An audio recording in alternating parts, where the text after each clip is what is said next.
Korea and the U.S. announced their first confirmed coronavirus cases at virtually the same time in late January. If you take a look at where we are right now in the U.S. now has 50 times more cases and almost 100 times more fatalities than South Korea. Meanwhile, while the U.S. makes up only about 4.25% of the world's population, the U.S. has 30% of the world's reported coronavirus cases and almost 20% of the reported coronavirus deaths. Sanjay Gupta said this is all because we got started too late in the U.S. Is that right? Do you agree?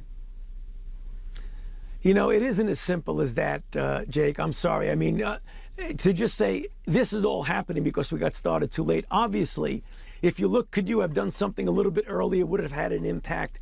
Obviously. But where we are right now is the result of a number of factors. The size of the country, the heterogeneity of the country. I think it's a little bit unfair to compare us to South Korea, where they had an outbreak in Daegu and they had the capability of immediately, essentially, shutting it off completely in a way that we may not have been able to do in this country. So obviously, it would have been nice if we had a better head start, but I don't think you could say that we are where we are right now because of one factor. It's very complicated, Jake. The New York Times reported yesterday that you and other top officials wanted to recommend social and physical distancing guidelines to President Trump as far back as the third week of February, but the administration didn't announce such guidelines to the American public until March 16th, almost a month later. Why? You know, Jake, as I've said many times, we look at it from a pure health standpoint. We make a recommendation. Often the recommendation is taken. Sometimes it's not. But it is what it is. We are where we are right now.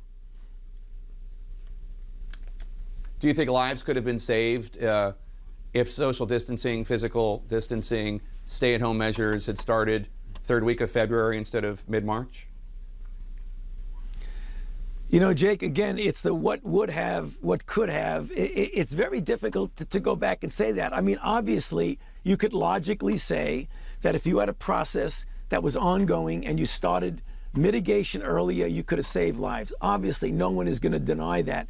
But what goes into those kinds of decisions is complicated. But you're right. I mean, obviously, if we had, right from the very beginning, shut everything down, it may have been a little bit different. But there was a lot of pushback about shutting things down back then.